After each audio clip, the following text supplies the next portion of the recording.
área de risco existente no Estado e, quando necessário, expedirá notificações, aplicará multas, procederá a interdições ou embargos com o intuito de sanar as irregularidades verificadas.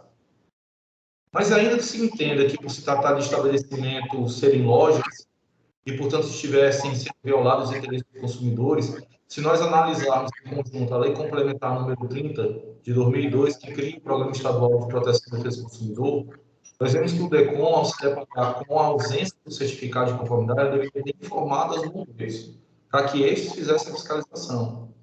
O artigo 4º da Lei Complementar número 30, ele fala o seguinte: ao Programa Estadual de Proteção e Defesa do Consumidor, DECON, no âmbito do Estado do Ceará, compete exercer as atribuições previstas nos artigos 3º e 4º do Decreto 3.181 e 97, e, então, o artigo 4º, ele começa a colocar uma série de incisos. No inciso 12, ele fala: levar ao conhecimento dos órgãos competentes as infrações de ordem administrativa que violarem os interesses difusos, coletivos e individuais dos consumidores.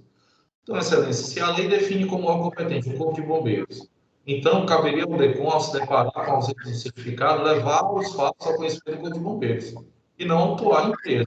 Isso é o que diz o inciso 12 da Lei Complementar número 30. Mas, em todo caso Vossa Excelência concluam pela competência do DECON, que é o que a gente defende inicialmente na apelação, e pela validade dos autos de infração, nós pedimos que seja analisado sob o prisma da proporcionalidade e razoabilidade dos valores das multas que foram aplicadas. Essas multas superam a casa dos R$89 mil. E a ser considerado que os certificados de conformidade já tinham sido requeridos e foram efetivamente expedidos com menos de 4 meses depois da autuação. E eles se mantêm atualizados até hoje. Então, o que nós pedimos é que seja considerado: não houve um dano efetivo a qualquer consumidor, não chegou a haver um dano efetivo, não houve apropriação de qualquer tipo de vantagem por parte das lojas em prejuízo dos consumidores, e mais, não houve uma ação efetiva por parte da empresa visando aferir qualquer vantagem. Então, nunca a empresa tinha sido autuada por isso, portanto, ela pode ser considerada como primária. Os certificados foram finalmente emitidos com pouco tempo depois da fiscalização. A empresa não mediu esforço para que isso fosse feito da forma mais rápida possível. Então, nas razões recursais, nós juntamos também diversas decisões, inclusive do Tribunal de Justiça do Ceará, em casos muito similares, em que o tribunal reconheceu a falta de racionalidade de proporcionalidade de multas aplicadas pelo DECON, reduzindo várias multas aplicadas a patamar justo e de acordo com a real extensão do dano.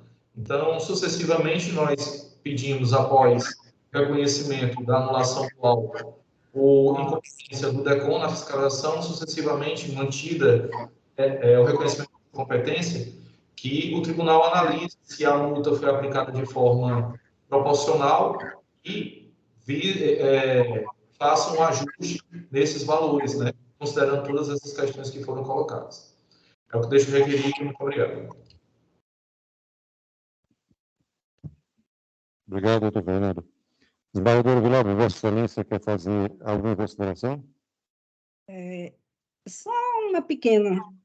Excelência, senhor presidente, na verdade, não, apesar de se julgar aqui no mérito, né, a questão da competência do DECON, que está em defesa aos consumidores, o que leva esse processo ao DECON é a falta do certificado pelo Corpo de Bombeiros, certo? A aplicação da multa, nós já temos precedência da nossa Câmara, então, Vossa Excelência pode proclamar o resultado. Obrigado. Proclamo o resultado, recurso conhecido e desprovido. Eu chamo o item 133, a apelação remessa necessária 002-3518, dígito 22.2018.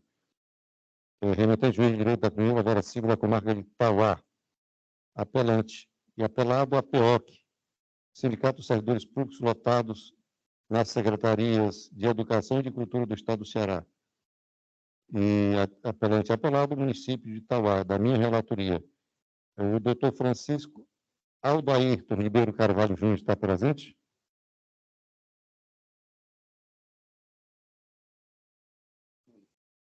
Quando não está presente, vou proclamar o resultado. Apelação e remessa necessária conhecidas, mas provida apenas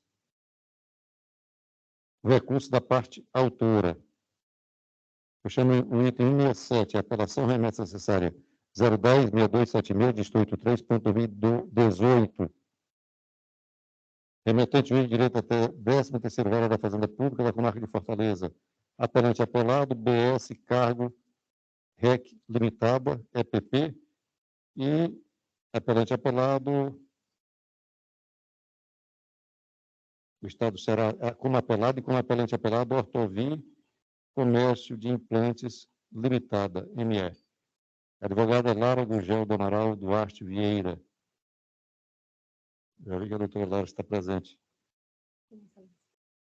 É da relatoria da doutora Fátima Mendonça, doutora Rosa Mendonça. A senhora dispensa a leitura do relatório? Sim, excelência. Então, a senhora tem 15 minutos. Boa tarde a todos. Cumprimento aqui a todos os desembargadores dessa Câmara, demais colegas que presencialmente que está aqui nessa sessão, os colegas virtualmente, membros do Ministério Público, defensor. Bom, excelências, o presente caso se trata na origem de uma ação ordinária interposta pela empresa Ortovi, em face do Estado do Ceará e da transportadora Azul Cargo Express, visando a liberação de mercadorias. Especificamente, essas mercadorias se tratavam de materiais hospitalares, que eram utilizados em cirurgias. E o Estado do Ceará e a transportadora Azul Cargo retiveram essa mercadoria a fim de compelir a empresa Ortovia ao pagamento do ICMS supostamente devido nessa operação. A discussão aqui não é nem a incidência ou não do ICMS na operação, é tão somente a liberação dessas mercadorias. Em primeira instância, a desembargadora Joriz, à época, concedeu a liminar liberando essas mercadorias e também deferiu o benefício da justiça gratuita para apelante. Em sentença, foi mantido, foi confirmado no mérito a liberação dessas mercadorias, o Estado foi condenado aos honorários de sucumbência, no entanto, foi acolhida a preliminar de legitimidade passiva da Azul Cargo. Então, a Azul Cargo foi excluída do polo e, por consequência, a empresa Ortovia foi condenada aos honorários advocatícios, que foi condicionado o seu pagamento à demonstração da Azul Cargo da existência ou não da insuficiência financeira da apelante. Após essa sentença, a Azul Cargo interpôs o recurso de apelação, como também a empresa Ortovia interpôs o recurso de apelação, ora em julgamento, visando reformar parcialmente essa sentença no tocante à legitimidade da Azul Cargo de figurar no polo passivo dessa ação. A sentença, excelências, ela usa como fundamento a exclusão da Azul Cargo, o fato dela ter sido uma fiel depositária do bem e ser uma mera executora da ordem de retenção. No entanto, eu destaco aqui que quando há uma retenção de uma mercadoria, deve ser lavrado o termo de apreensão dessa mercadoria, expondo seus reais motivos a fim que o contribuinte possa se defender e entender por que aquela mercadoria foi retida. Isso está previsto no artigo 105 do regulamento do ICMS. E no caso em tela, está demonstrado nos autos, através de troca de e-mails, e também através até das próprias defesas da Azul Cargo e do Estado do Ceará. Foram feitas várias diligências administrativas a fim de solucionar essa liberação dessa mercadoria sem precisar acionar o judiciário, até porque é entendimento pacífico do STF, inclusive nós temos uma súmula aqui, a súmula 31 do TJCE, que enfrenta especialmente essa controvérsia. É vedada a retenção de mercadoria como forma de pagar tributo. E na situação, os apelados à Azul Cargo, reforço novamente, como está demonstrado até nas próprias defesas deles, eles jogam a responsabilidade um para o outro. A Azul Cargo diz que foi ao Estado que reteve a mercadoria por falta de pagamento do imposto, e o Estado diz que foi a Azul Cargo que estava retendo a mercadoria. Então, o contribuinte ficou numa situação sem documentos, sem o termo de apreensão, sem saber o real motivo da retenção dessa mercadoria, ficou numa situação que não restou outra alternativa senão ajuizar, tanto em face do Estado do Ceará, como também em face da Azul Cargo. E aqui eu reforço que a Azul Cargo, ao promover essa retenção da mercadoria, na qualidade de responsável tributária dessa relação jurídica, ela está praticando a sanção. Ela não foi uma mera executora da ordem, ela reteve a mercadoria porque ela tinha responsabilidade solidária. Então, ela está praticando a sanção política da mesma forma que o Estado do Ceará. E aqui eu trago falo expressamente o texto da súmula 31 do TJ, fala da seguinte forma, abre aspas, é abusiva e ilegal a retenção de mercadorias pelo fisco, inclusive por transportadora, em virtude de convênio firmado com o Estado como meio coercitivo de pagamento de tributo. Após essa decisão, e inclusive também após a decisão do STF, o próprio Tribunal de Justiça do Ceará vem proferindo decisões monocráticas, favoráveis à liberação dessas mercadorias e favoráveis, inclusive em situações em que há uma transportadora no polo passivo. Eu até cito nos memoriais que foram entregues às Vossas Excelências um precedente recente do desembargador Raimundo Nonato. E, por fim, Excelências, para encerrar, o outro ponto que eu destaco é no tocante à gratuidade da justiça. A Azucargo, até em desrespeito ao princípio da dialeticidade, ela tão somente reiterou os argumentos proferidos em todas as peças. Argumentos esses que foram claramente enfrentados na sentença e em sede de apelação, tão somente reitera, sem enfrentar qualquer argumento novo ou qualquer fundamento que a sentença trouxe.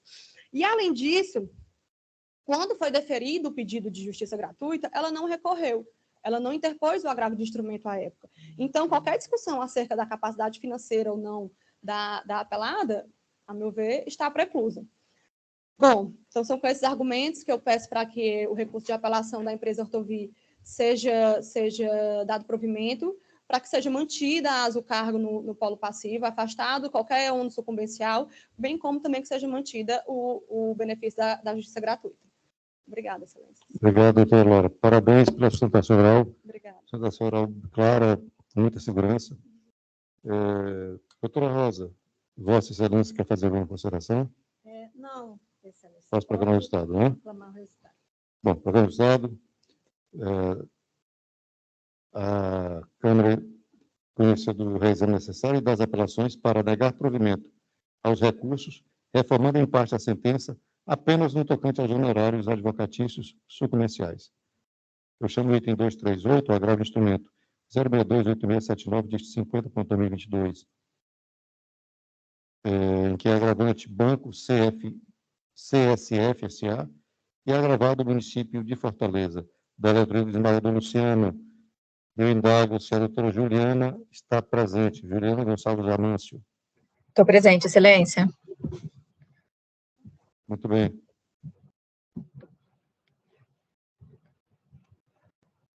Posso dar início, Excelência? Perdão. Doutora Juliana, eu estou vendo aqui, na sistemática do voto lançado antecipadamente, que o voto, já acompanhado pelos demais integrantes da turma, o voto do relator, é no sentido de conhecer e prover o recurso do agravante. Eu acho que isso esvazia a pretensão da senhora de fazer sustentação oral. Justamente. Posso proclamar o resultado? Pode sim, Excelência. Eu te agradeço muito e desejo desde já uma boa tarde. Boa tarde. Recurso conhecido e provido.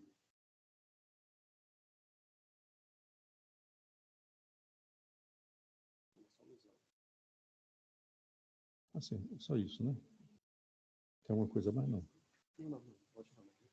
Não?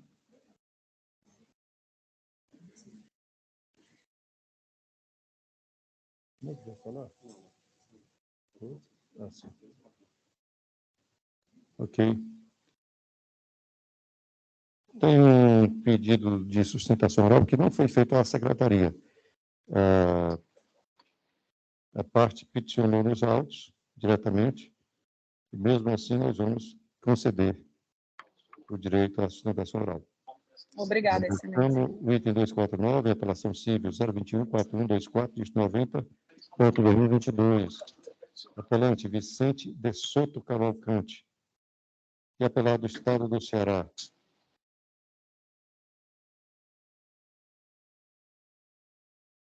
Quem é que vai fazer a sustentação oral? Não está dito aqui? Eu, Excelência. Eu, Clécia Godinho. Ah, sim. Clécia. Me escutam? A senhora é advogada, então, do apelante, não é isso? Isso. Porque o nome da senhora não está constando aqui na minha lista de advogados habilitados nos autos. Não está? Qual é a OAB da senhora? Não, pronto, é porque, como nós somos muitos na procuração, acabam habilitando somente o primeiro, que é aquele que a gente faz o Ah, peticionamento, sim. né, Antônio de Holanda, mas se for procurar na procuração, tem todos nós aqui que trabalhamos com Qual é a esses ordem da casos. senhora, por favor? 32968. Ok. A senhora dispensa a leitura do relatório, doutora Clécia? Sim, excelência. Então, a senhora tem 15 minutos. Obrigada. Boa tarde a todos, boa tarde, demais colegas advogados, excelentíssimo presidente desta colenda terceira Câmara de Direito Público, o desembargador relator Washington Luiz Bezerra de Araújo, demais membros e demais presentes nesta sessão. Minha fala será bem breve, tendo em vista que o direito aqui pleiteado, ele é simples e claro. Trata-se de apelação interposta em face de decisão de primeiro grau, na qual foi denegada a segurança, né, em que foi requerida o quê? A possibilidade de frequentar curso de formação profissional de novo cargo público, sem prejuízo da remuneração de cargo público que ocupa atualmente o servidor. Né? Fato é que o curso de formação ele é apenas uma etapa do concurso.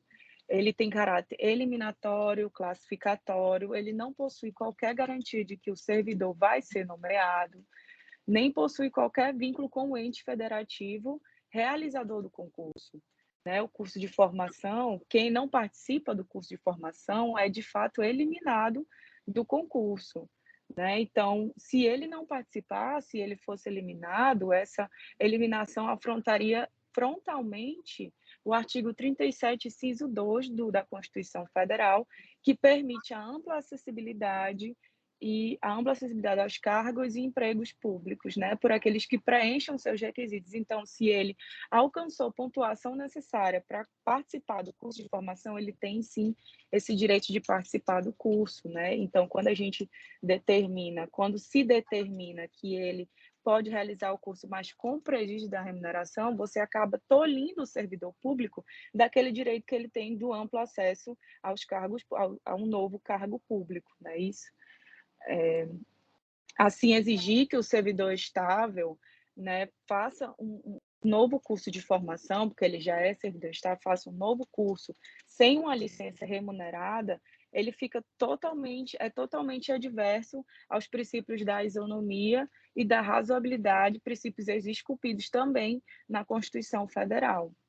Né? Ademais, é forçoso reconhecer que esse curso de formação que ele realizou, ele não previa nenhum tipo de ajuda de custo ou de bolsa para que aquele candidato pudesse se manter, né? Ficando assim um servidor que já é servidor público estava completamente desamparado.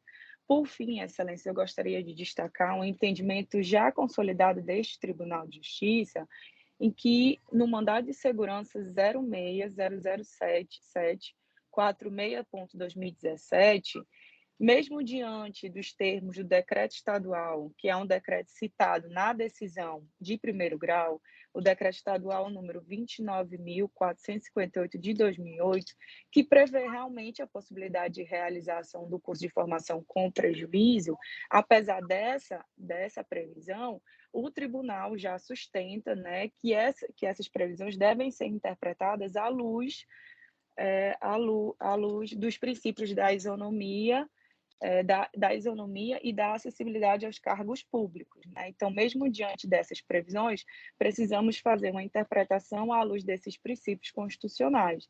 Né? Inclusive, a gente junta vários entendimentos já jurisprudenciais, né, de outros tribunais de justiça e até de TRFs na apelação.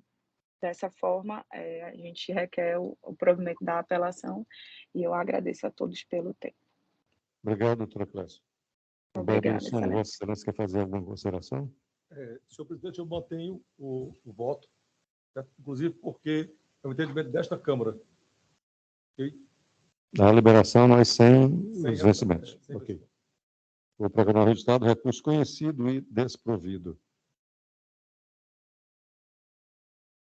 Obrigada, excelência, pela oportunidade. Boa tarde a todos. Boa tarde.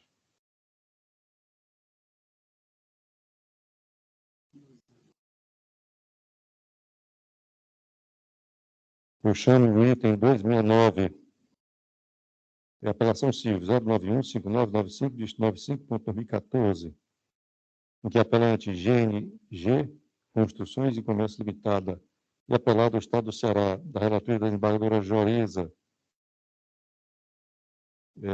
doutor José Ribeiro Neto. Eu estava achando que era, mas nossas feições vão mudando um pouco. Eu achei. Com certeza. Né? É um prazer revê-lo, viu? Depois de tantos e tantos anos, né? Isso. Doutor Ribeiro, o senhor dispensa a leitura do relatório? Com certeza. Então, o senhor tem 15 minutos. Muito boa tarde para os ministros desembargadores. E uma saudação especial ao meu ex-colega da Faculdade de Direito, doutor Washington. Nós fizemos várias cadeiras juntos e ele era um dos melhores alunos da Faculdade de Direito. Por isso que foi justiça, né, essa fama. Bom, pessoal, com toda a certeza, excelência, trata de um processo que não me parece difícil. Nós vamos atentar que, antes da emenda constitucional de 2001, a 33/2001, a cobrança do ICMS, no caso da importação de mercadoria ou bem do exterior, só valia para os contribuintes do imposto. Não valia para quem não fosse contribuinte do imposto. Muito embora, os estados fizessem todo esforço de cobrar esse ICMS. Só que a jurisprudência do Supremo, dos tribunais, são fartas em dizer que não cabia o ICMS de importação para não contribuinte. O Supremo já editou, inclusive, súmula. A doutrina é 100% unânime, que não podia caber o ICMS para não contribuinte. Muito bem. E foi o que aconteceu. Com pressão dos governadores, fizeram, então, uma emenda à Constituição. E lá nessa emenda à Constituição estabeleceu, sim, que qualquer pessoa física ou jurídica que importasse mercadoria ou bem para o Estado do Ceará deveria, para qualquer Estado ou para o Distrito Federal, deveria pagar o ICMS de importação. Muito bem. Veja bem, a Constituição apenas deu autorização aos Estados para instituírem e cobrarem o ICMS de importação. Ela não deu carta verde no sentido de que já podia cobrar de imediato. Não. Era necessário que cada Estado, o Distrito Federal, editassem a respectiva lei ordinária para alterar as leis ordinárias existentes do ICMS de cada Estado, do Distrito Federal, para incluir essa nova hipótese de incidência. Essa é a realidade. A hipótese de incidência é a principal regra matriz de qualquer tributo. Sem hipótese de incidência, não existe tributo. Porque a hipótese de incidência é a primeira que nasce, é a primeira que aparece. Ela não é igual àquela história de que, aquela dúvida eterna, de que quem nasceu primeiro? O ovo ou a galinha? Não. No caso aqui, quem nasce primeiro sempre é a hipótese de incidência. Os demais são consequências da hipótese de incidência. E a hipótese de incidência é o critério material, mais importante. Depois dela, vem os demais critérios. O critério espacial, que é o local da prestação da operação. O critério temporal, que é o momento em que ocorre o fato gerador, porque nós sabemos que a hipótese de incidência é abstrata, e o fato gerador apenas concretiza o que está na norma, dependendo da conduta realizada pelo contribuinte. Temos o critério quantitativo, que é a base de cálculo e a respectiva alíquota, e temos o critério pessoal, que aí você vai saber de quem é o direito de cobrar o tributo, do jeito ativo, e de quem é que deve pagar o tributo do jeito passivo. Muito bem. O que foi que aconteceu no nosso caso concreto? O Estado do Ceará vacilou, excelentíssimo desembargador, e vacilou muito, porque não fez a lei alterando a lei ordinária no sentido de incluir essa nova hipótese de incidência. Não fez isso. E por que não fizeram isso? Não sei, mas não fizeram. Os outros estados fizeram. Eu gostaria de ressaltar que eu trabalhei na Secretaria da Fazenda por 39 anos. E nos últimos 21 anos, antes de me aposentar, eu era o responsável pela elaboração das normas da CEPAI. Portanto, eu cansei de fazer normas, leis, projetos de lei complementar, inclusive a Lei Complementar 58 da PGE, eu fui que ajudou a elaborar. Portanto, eu passei 21 anos trabalhando com a legislação tributária. E eu alertei para colocar essa hipótese de incidência. Eu alertei. O que foi que fizeram? Coloca no decreto, porque o governador com problema com a Assembleia Legislativa. Aí eu coloquei no decreto. Só que decreto, pessoal, vocês estão analisar o artigo 99 do CPM, ele determina o quê? Que os decretos se limitam ao conteúdo e ao alcance das leis que ela é ditada. Porque o decreto é apenas o regulamento de uma lei. Decreto não pode inovar no direito. Decreto não pode inovar no direito. Portanto, no caso concreto, o meu constituinte pagava o ICMS de importação de todos os bens ativos mobilizados, até mesmo o uso de bens de consumo que ele adquiria, sem nenhum problema, para evitar de ter suas mercadorias apreendidas lá, ou safado, ou lavrado de frações, se ele não pagasse a exportação. Mas ele nunca se conformou. E por que ele nunca se conformou? Porque ele sabia que o Estado do Ceará não tinha essa hipótese de incidência. Os advogados dele, na época, devem ter dito isso. Mas ele pagava. Ele pagava.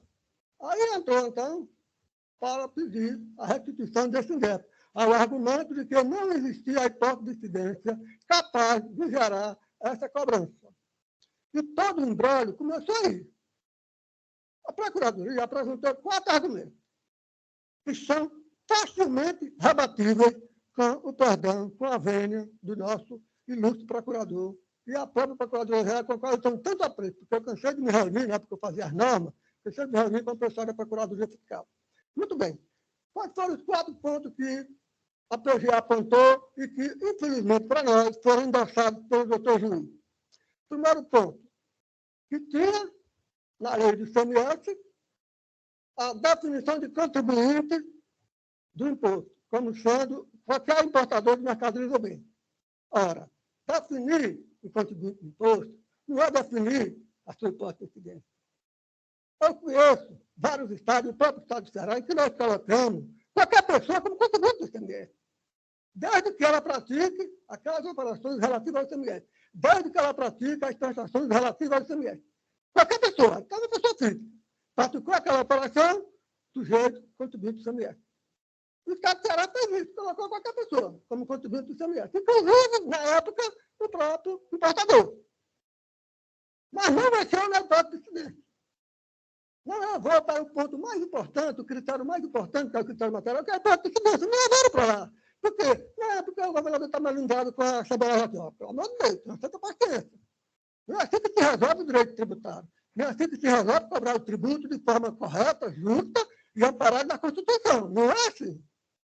Aí vem a questão do segundo argumento da nossa ilustre Procuradoria, que é o fato de que tem lá o momento da ocorrência do fato gerador, como sendo a importação de mercadoria bem por qualquer pessoa física ou jurídica, não contribuinte do ICMS ou contribuinte do ICMS. Só que essa mudança aconteceu na própria lei depois do pedido do nosso Constituinte, tal como ocorreu com relação à definição de contribuinte. Ou seja, a definição de contribuinte e o momento da ocorrência do fato gerador, que não são hipóteses de incidência, foram feitas por uma lei em 2015 e que começou a trabalhar a partir daí, mas somente com relação ao contribuinte, a definição e com relação à definição do momento do fato gerador, mas esqueceram a hipótese de incidência.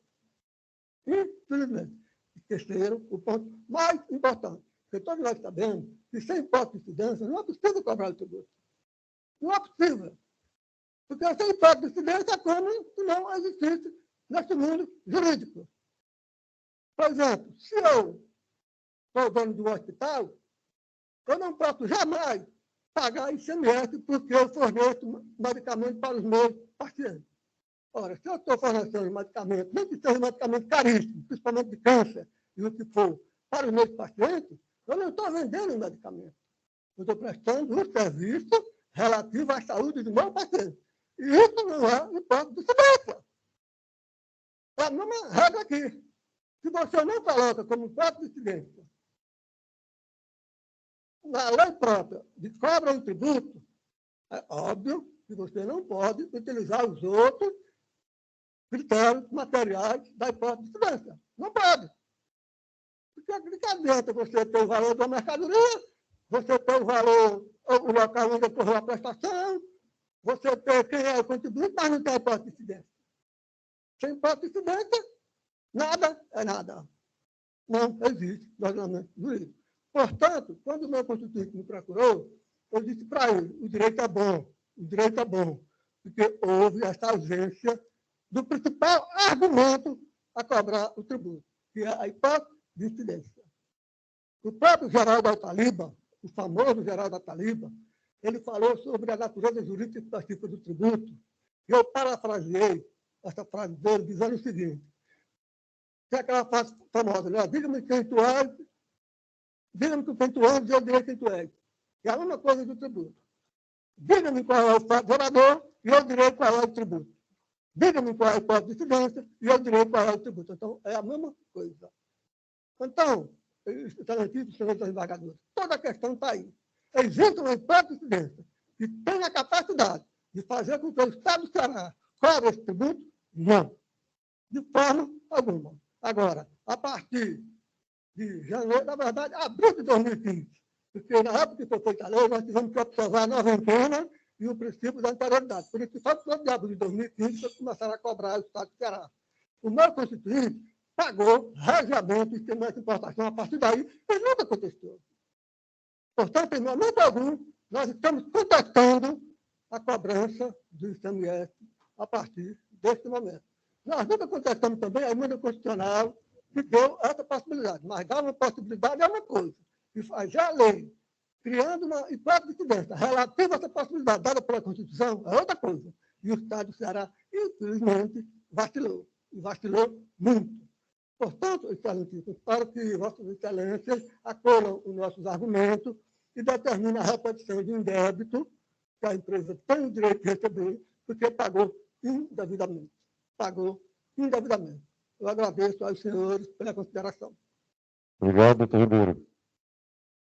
Desembargadora Joariza, Vossa Excelência quer fazer alguma consideração? Não, com todo respeito à excelente exposição do nobre advogado, eu mantenho o voto tal qual lançado, presidente. Eu vou pedir vista, então.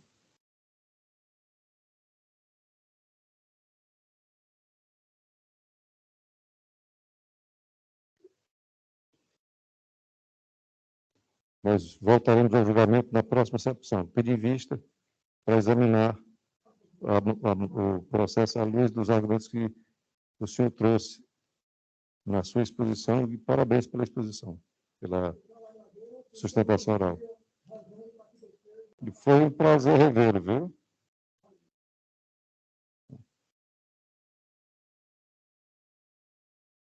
Eu chamo o item 297, embargo da declaração civil 005, 0399, diz 34.2021. Embargante Paula Lívia de Souza e embargado município de Tamboril, da relatoria da desembargadora Joariza. É só pedido de preferência, eu vou proclamar o resultado. Recurso conhecido e desprovido. Vamos, então, para o julgamento ampliado, com base no artigo 948 CPC. Eu chamo o item 1, apelação remessa necessária 020-0222 de 58.2022, que é remetente. Juiz de Direito da Vara Única da Comarca de Nova Olinda, apelante Fundação Getúlio Vargas, apelante apelado do Estado do Ceará, apelante apelado Rafael Ribeiro de Oliveira. Relatoria da desembargadora Vilauba.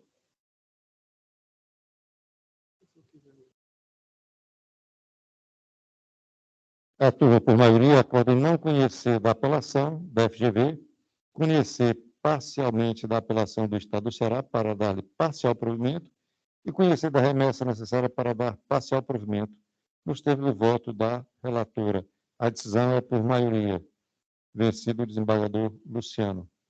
Chamo o item 2.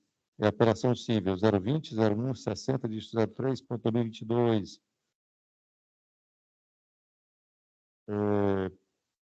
Apelante do Estado do Ceará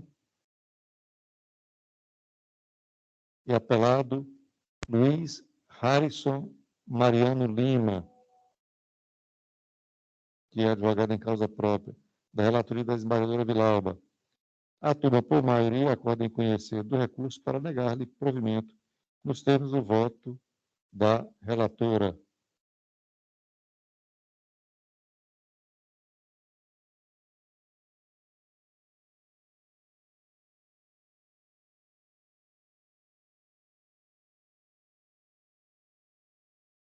Vamos para o item 3. E apelação civil 020 0014, dígito 21.2022, em que apelante Fundação Getúlio Vargas e apelada Nara Gabriele Oliveira Cruz. Atuam por maioria, podem não conhecer da apelação da FGV, conhecer parcialmente da apelação do Estado do Ceará para negar provimento e conhecer da remessa necessária para dar parcial provimento nos termos do voto da relatora.